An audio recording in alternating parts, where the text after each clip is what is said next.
So, the story takes place in January, in Portugal. I visited my family for Christmas and New Year. I'm getting ready to go back for my studies to Warsaw. I got all my stuff in the bag, all my clothes from Warsaw. T-shirts, jeans, coats, or some clothes that my mom got me as gifts. Black socks, black underwear. No, of course I'm messing with you, just more black socks. In addition, a nice warm Christmas coat on me. You know, the one with the deer and snowflakes over it. Beautiful, brown one. So I packed. Got 10 times more than I took from Warsaw. 90% of my bag is underwear. I'm happy. I go to sleep. Next morning, 4 a.m., I wake up, check my Flixbus app. When I arrive to modeling, there'll be 25 minutes for my bus. Plenty of time. I got ready. My mom's crying in the kitchen, standing there, packing a bunch of bananas in my bag, completely filled with black underwear, black socks, more black socks, and more black socks. I was like, Mom, there's no place. What if they check the size of my bag? Then take this lunchbox of sandwiches with you. Mom, I have no place. Would you like me to put an apple with those sandwiches? Like, no, what? Where the hell are those sandwiches? You ain't putting no goddamn sandwiches in my bag. So, with the sandwiches in my bag and an apple in my pocket, I come to my sister's bedroom to say bye. My dad is always sensitive about that stuff.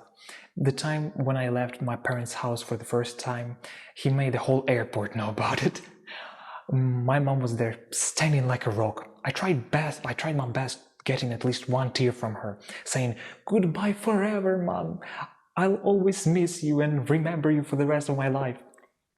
Even though I was living only for 3 months, she was still standing there like absolutely emotionless. I could see her thoughts just throwing me into the plane with all my baggage. Just doesn't matter where it was headed to, like Ethiopia. I don't know. Maybe probably listening to When I See You Again in earphones, but of course I'm exaggerating about her. Not about my dad though. So when I come to my sister's bedroom at 4 in the morning to say goodbye and ciao, he was all standing there like almost crying.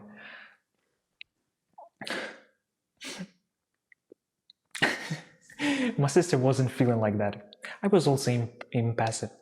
I love my sister and I hope I felt more, but we just fist bumped and she went back to sleep. I could feel my dad disappointment floating in the air like, oh hell nah, hell nah.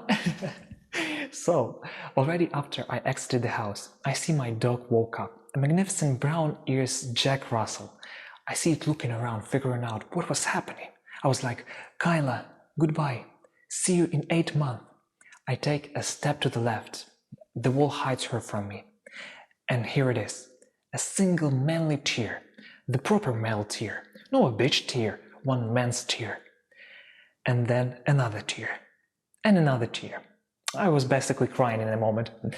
Dad is outside getting the car started to take me to the airport from where I will leave this place for 8 months.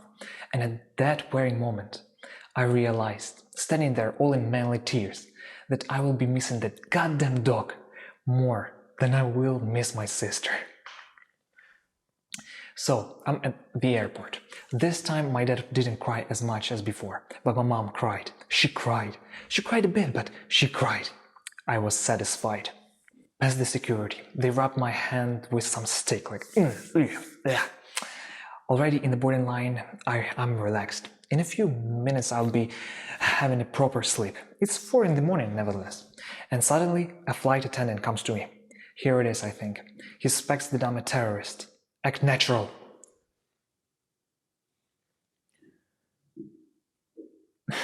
But no.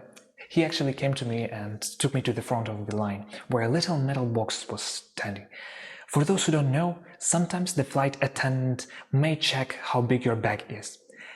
And you need to fit all your bag into the tiny, almost microscopic metal box. I tell you what, having only one bag, 90% of which is filled with black underwear and black socks and more black socks, in addition with sandwiches and an apple in my pocket, already saying that I didn't have my space, isn't a way to go. Standing there next to the metal box, for some reason smaller than the usual, he was looking at my 10x sized bag hovering over my head. It was so damn big, a part of it was still back at home. He looked at me, I looked at him, and just like I had no clue what was happening, I asked, "Yes?"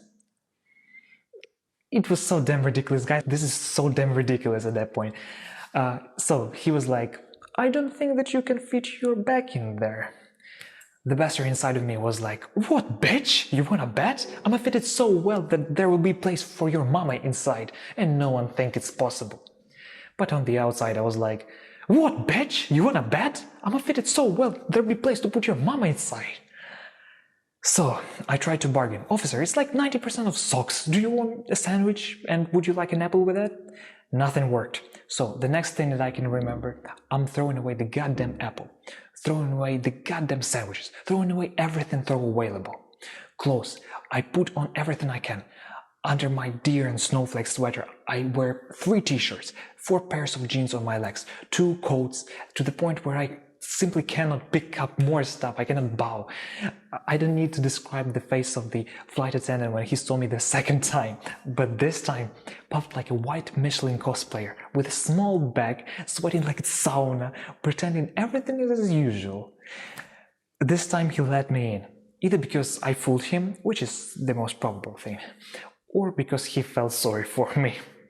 In a few hours I was already in Warsaw, modeling, and when I checked my Flixbus app, everything was according to the plan, except my bus was 1 hour delayed.